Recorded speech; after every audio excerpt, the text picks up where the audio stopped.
임박한 투쟁이라는 제목을 절박한 최후의 위기로 제목을 이렇게 번역을 해 놓았습니다. 극심한 투쟁이 임박해 오고 있다.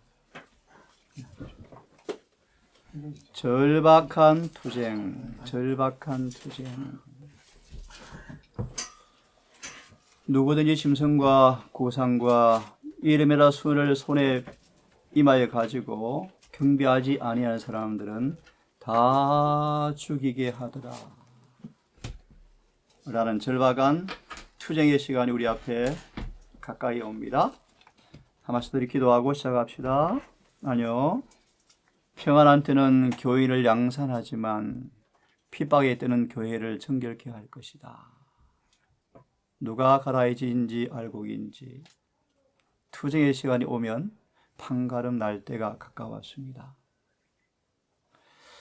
대부분 알곡으로 보인 곳이 겨로 판명될 날이 얼마 남지 않았답니다. 아버지, 때때론 베드로처럼 피하고 싶지만 우리가 임박한 마지막 환난의 투쟁의 시간이 우리 앞에 박도해 왔습니다. 교회가 그릇 쓰러질 것 같이 보이는 위기의 때가 임박했다고 말씀하셨습니다. 정언의 말씀처럼 마치 다 쓰러져서 진실한 사람이 보이지 않을 때가 온다고 말씀하셨습니다. 평안한 때 신앙을 고백하고 시인하지만 위기의 순간 누가 배도자인지 드러난다고 말씀하셨습니다. 아버지, 그럴진데 이 임박한 투쟁의 시간 앞에 무엇이 필요한지 알게 하시고 그 준비를 잘 갖추게 도우셔서 마지막 투쟁의 그 한복판에서도 모래대게처럼 다니엘 새 친구처럼 표징도 짓지 않고 은지도 주지 않은 충성된 모습으로 주께 승리를 열매를 드리는 그런 종으로 서기를 원합니다. 아멘. 이 짧은 함께 말씀을 통하여 대화하며 또 함께 숙고할 때 우리의 준비가 무엇이 필요한지를 알게 하시고 우리의 부족을 알게 하셔서 늦기 전 이 준비가 이루어지게 해 주시옵소서. 예수님의 이름으로 기도드리옵나이다. 아멘. 예, 우리 너무 잘 아시는 말씀인데, 그죠?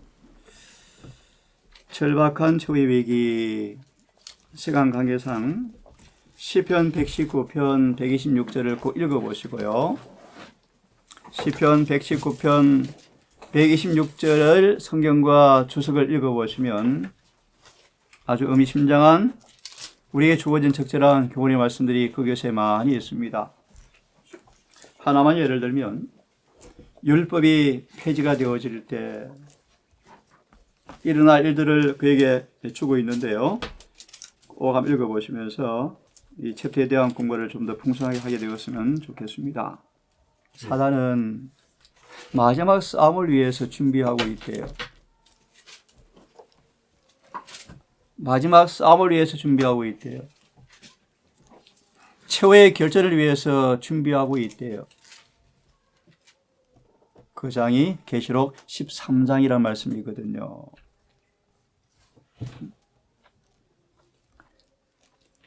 사단은 하나님의 계명을 지키는 사람들을 이 땅에서 진멸하려고 완전히 씨를 말리려고 모든 준비를 하고 있대요.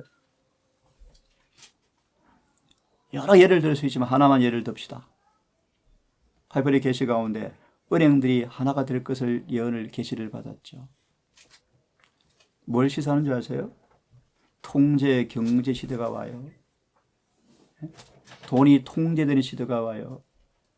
현금 없는 사회가 오고 있어요. 우리 모든 은행의 돈들이 휴지로 바뀔 날이 멀지 않았어요. 왜 그런 일이 오죠? 마지막 결전을 위해 사단이 지금 준비하고 있어요. 그죠? 준비하고 있어요. 생계의 방도가 심각한 위기를 당할 때가 옵니다. 제7일 안식일을 양심적으로 지킨 다음에 이 땅에서 한 발자국도 디딜 수 없는 때가 오고 있어요. 그런 환경을 지금 마귀가 요한일서 2장 주석의 말씀 보시면 법들을 자꾸 만들고 있어요. 법을 자꾸 여러 법을 만들어요. 그래서 마지막 최후의 결전의 날에 하나님 계명을 지킨다고 한번 지켜볼래? 택도 없다. 그 무대를 만들고 있다는 거예요. 자, 하나의 율법이 경시되어짐, 무시되어짐. 사단은 계속 율법을 향하여 공격해 오고 있죠. 그죠? 우리 첫째 문단에 보시면 꾸준히 계속 해오는 것이 뭐다? 율법에 대한 싸움을 계속 걸어오고 있다. 그죠?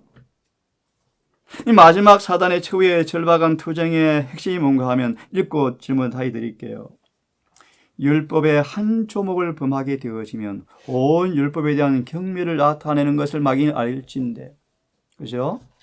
거짓 안식일을 통하여 결국은 우리 모든 사람들이 법을 어기게 만드는 마지막 마귀의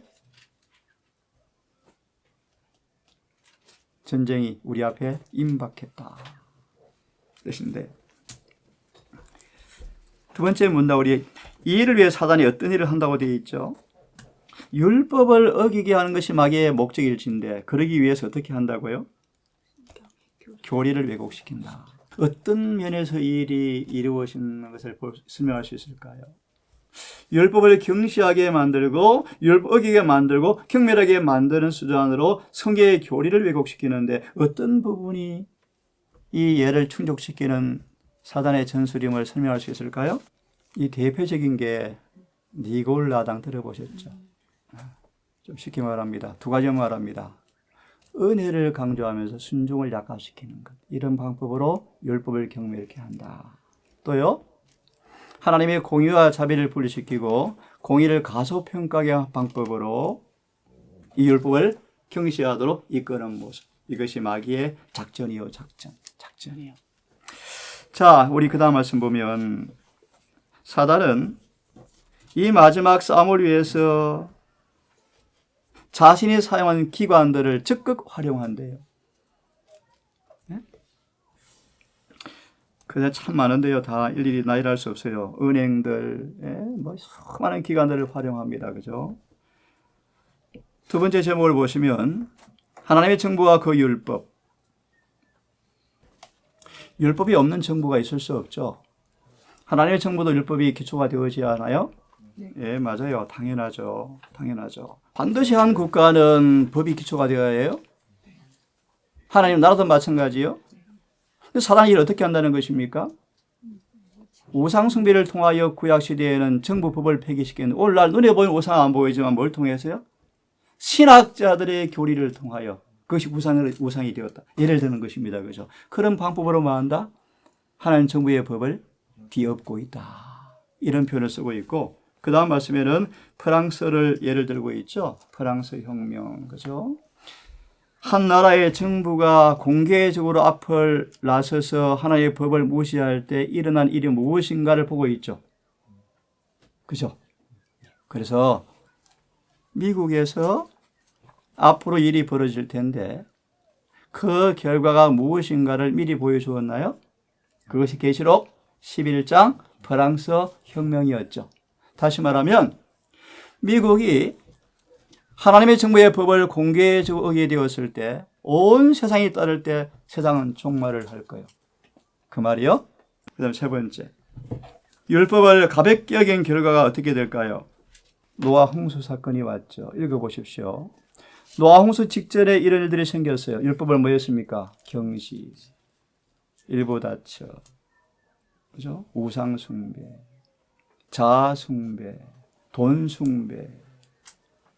그래서 노아의 설교를 그들이 뭐라고 느껴? 에이, 너무 심해. 하나님 너무너무 사랑하셔서 그가 만든 만물을 절대 물로 심판하지 않아 라고 믿었대요. 그래서 죄를 뭐해? 가볍게 여겨요. 경시해요. 오늘 아침 문자가 왔습니다. 원장님, 동산 식구들은 정말 복을 많이 받은 분이십니다.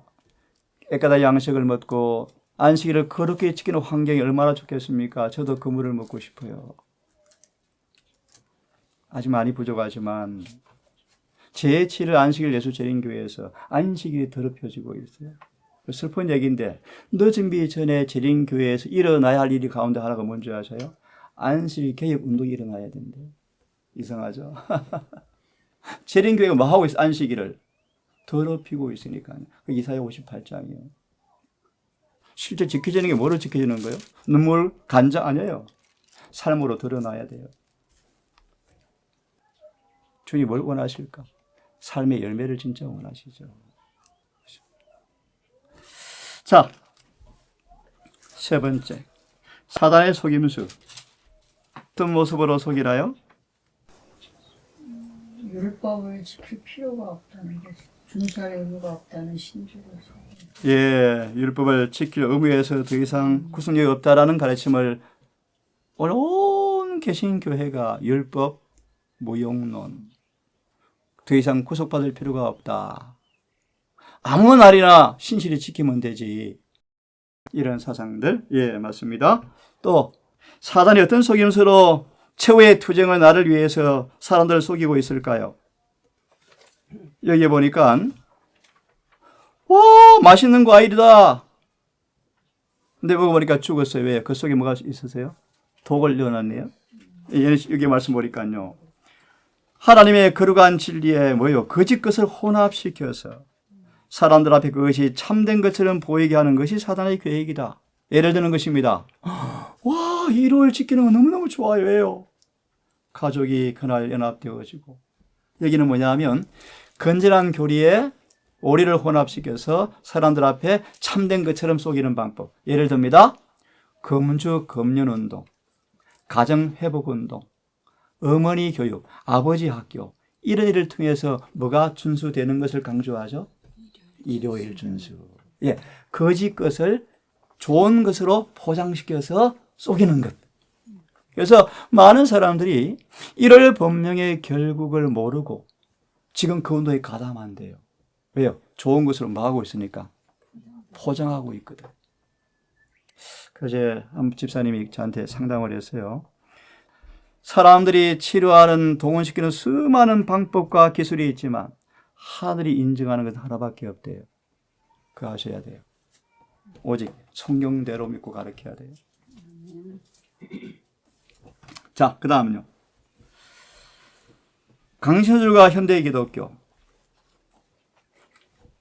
집사님 강신술 잘 아시죠? 강신술. 강신술과 현대 기독교 어떤 관계 있죠? 영혼불멸설과 일월 신성설의 관계를 좀 설명해 주실래요? 불멸설이 강신술의 기초가 되고, 그 다음에 여기서 일요일 신성설이 그 로마 교회에 대한 그 공명심을 일으킨다고. 예, 맞습니다. 그래서 결국은요, 결국은 손을 잡고 1월 신성성의 이 부분을 강신술이 천주교회와 개신교회를 모여서 손을 잡게 만들어서 온 땅의 사람을 이 강신술을 통해서 천주교 손잡은 개신교회를 통하여 로마교가 할 일을 대신하게 하는 것. 현대 기독교가 지금 뭐 하고 있다? 통로가 되고 있다. 그런 뜻이요. 다시요. 현대 기독교회가 강신술이라는 매개체를 통하여 1월 신성설을 퍼뜨리는 그 일에 로마의 대신 노릇하고 있다. 이 말이요. 맞죠? 그래서 영혼불멸설과 1월 신성설은 마지막 한 묶음이 되어서 온 땅을 속이는 데 역할을 하게 될 것인데 그 일에 누가? 현대 기독교회가 뭐 하고 있다? 따라가고 있다. 그 말이에요. 그죠? 그게 계시록 13장이에요. 그 다음 넘어갑시다. 시간이 돼가죠. 이 하나 읽어보면 좋겠어요. 589페이지요. 중요한 말씀 읽고 넘어갑시다. 589페이지라는 페이지에 바로 앞에 법왕교도들과 개신교도들과 있죠. 589 앞에 세 번째 줄 법왕교도들과 개신교도들과 있습니까? 함께 읽습니다. 시작. 법왕교도들, 개신교도들과 세속주의들은 한결같이 경건의 능은 버리고 정권의 모양만 받아들일 것이다. 그들은 이 연합을 온 세계를 교화시키는 큰 운동이요 오랫동안 고대했던 복천년을 돌이게 하는 운동이라고 볼 것이다. 복천년이 있어요, 없어요? 거짓 교리요. 맞아요. 거짓이요, 거짓. 천주교에서 복천년을 선포할 때 왔던 일들을 혹시 아는 것 있나요? 천주교에서 희년을 선포할 때 반드시 온 것이 있어요. 혹시 아시는 분? 핍박이요. 핍박이요. 잘 들으세요. 1월 법령으로 온 땅이 하나가 되어서 야 멋진 연합이 이루어졌다라고 하면서 뭘 선포한다고요? 복천년을 선포하는데 누가 따라가지 않아요? 바로 그거예요. 그래서 뭐가 오는 거예요? 맞습니다. 평화를 깨뜨리는 사람들, 엘리야처럼 왜 우리를 괴롭게 하니? 라고 핍박이 100% 오게 돼 있어요. 마지막으로 사단과 뭐요? 천재 지변. 사단과 천재의 지변. 제일 앞에 좀 읽어보실래요? 사단은 아직 읽어보세요. 사단은 아직 준비되지 않은 영혼들을 자기 후학물로 거둬들이기 위해 천재지변을 통하여 일한다. 예. 그는 천연교의 비밀을 참 두려운 얘기요. 사단까지라도 천연계의 비밀을 연구하여 읽으세요. 연구하여 하나님께서 허용하시는 범위 안에서 천연계의 이변을 일으키기 위해 그의 전력을 기울인다. 참 두렵죠. 이런 일들이 많았나요? 예를 들 수 있을까요? 자, 계속 읽으십시오. 요백에 고통을 주도록 허락을 그렇죠. 받자. 뭐가 왔어요? 고통. 태풍이 와서 싹 들어가 버리고요. 또요, 뭐가 왔어요? 질병이 임해서 싹 동물이 죽어버리고요. 맞나요? 또요, 아들들이 재앙으로 죽어버리고요. 예. 사단이요, 허락하니까 어때요? 마음껏 일을 해버리잖아요? 질문요. 우리 효인이 한번 얘기해 볼래? 사단과 천재의 지변. 천재의 지변을 통하여 임박한 마지막 투쟁에 어떻게 이걸 이용하는 줄 아니? 이렇게 이용한대. 자, 들어. 특별히 하나만 얘기할게. 미국에 앞으로, 지금도 그래. 극심한 천연재해가 온대. 왜 오는 줄 아나? 하나님의 성령이 미국에서 떠나가고 있대. 왜? 미국이 자꾸 율법을 뭐 하니까? 무시하니까. 경시하니까. 개신교 미국이 하나님의 법을 무너뜨리는데 앞장서고 있거든. 자, 무슨 말인가? 사단이 봐봐. 하나의 영이 거두어져 가니까 미국에 천년재해가 엄청 일어난대. 사단이 천년재해 책임을 누구한테 돌리는 줄 아니? 맞아. 그 일 하려고 지금 그렇게 꾸미고 있대. 그래서 저 안식일 지키는 효인 이 때문에 미국이 하나님께서 지금 채찍대는 거야. 저들을 뭐해? 없애자라는 모습으로 천재지변을 활용한답니다. 저는 해마다 여름 되면 기도 엄청 많이 해요. 하나님 이 동산에 태풍 안 지나가게 해주십시오. 제가 무시무시한 태풍만 만났거든요. 우리 집은 합판 한 장이 합판 한 장. 아무것도 없어요. 합판 한 장만 덮여 있어요. 태풍이 오는데요. 우리 창문이 이게 18mm인데 휘어 이만큼 휘어 활처럼 휘는 게 직접 눈으로 봤어요.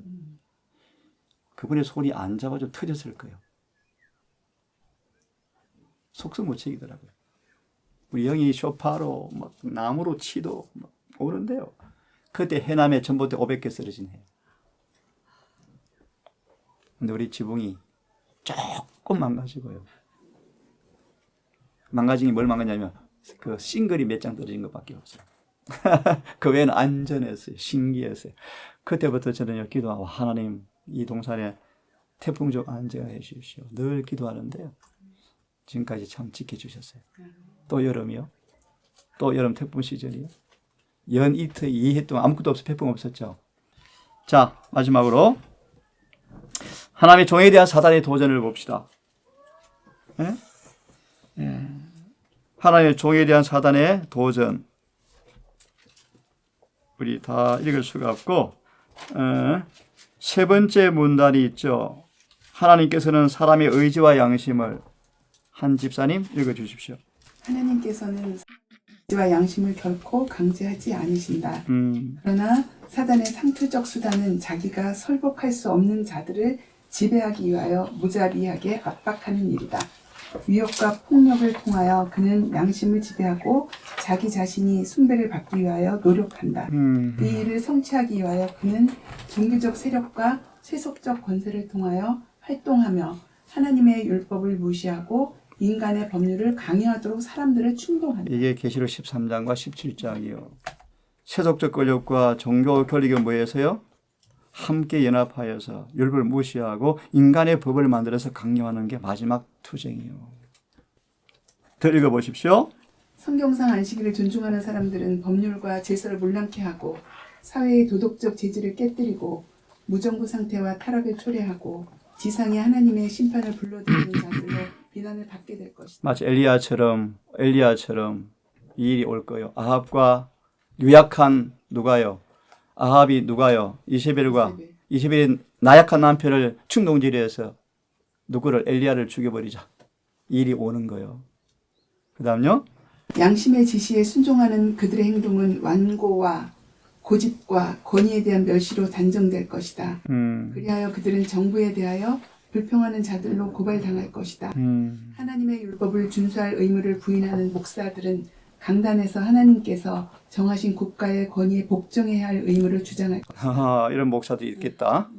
그 다음요. 의회와 법정에서 계명을 지키는 사람들은 거짓 증언으로 정죄당할 것이다. 그들의 말을 거짓되게 조작하고 그들의 동기는 가장 나쁘게 해석될 것이다. 이런 일이 와요.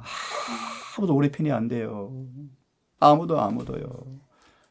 앞으로 우리의 동기는 너무 휘되어지고 가장 나쁘게 해석될 거예요.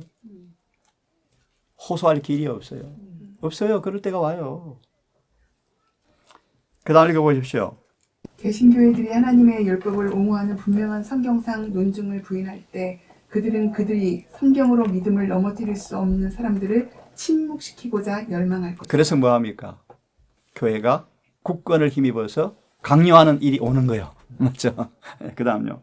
비록 그들 자신은 그 사실을 인식하지 못할지라도 그들은 모든 그리스도교계에서 하고 있는 일을 양심적으로 거부하고 법원권의 안식일의 요구를 인정하지 않는 사람들을 핍박하도록 이끌게 될 길을 오늘날 따라가. 다 같이 읽고 마칩시다. 같이 함께 교회와 국가의 시다. 교회와 국가의 지도자들은 모든 계층의 사람들로 하여금 일요일을 존중하게 하고자 매수하고 설득하고 강요하기 위하여 연합할 것이다. 예. 그들은 신적인 권위의 부족을 압제적 법령으로 조정할 것이다. 정치적 국회는 정의를 사랑하는 마음과 진리를 존중하는 마음을 소멸시키고 있다. 그리고 심지어 자유의 나라 미국에서까지도 그 위정자와 율법자들은 일반 사람들의 환심을 사기 위하여 일요일 준수를 강요하는 법령에 대한 민중의 요구에 굴복할 것이다. 그처럼 큰 희생을 치르고 얻은 양심의 자유가 더 이상 존중되지 않을 것이다. 절박한 싸움에서 우리는 선지자의 말씀에 나타난 의미를 이해할 수 있다. 용이 여자에게 분노하여 돌아와서 그 여자의 남은 자손 곧 하나님의 계명을 지키며 예수의 증거를 가진 자들로 더불어 싸우려고 바다 모래 위에 섰다. 아버지 하나님, 피할 수 없는 반드시 경험해야 할 절박한 투쟁의 시간 우리 앞에 다가오고 있습니다. 필선으로 묘사할 수 없는 전란의 관계가 벌어질 때가 온다고 경고하셨습니다. 하나님, 이 투쟁이 오기에 앞서서 어떤 준비가 필요한지를 잘 경험으로 알게 하셔서 다니엘 세 친구처럼 엘리야처럼 그런 시련의 와중에도 주님께 충성편에 서는 그런 자로 판명되기를 간절히 소망합니다. 이 교회가, 이 동산교회가 모르드게처럼 그런 자 되게 해주시옵소서. 분명한 사실은 매일매일 이루어지는 작은 시험 앞에 미래의 모습이라고 경고하셨습니다. 작은 일에 충성을 다하고 작은 시험에 승리하며 그리하여 큰 시험이 올 때 군사의 모습으로 응하여 승리하는 힘이 평소 길러지게 해 주시옵소서. 예수님의 이름으로 기도드리옵나이다. 아멘.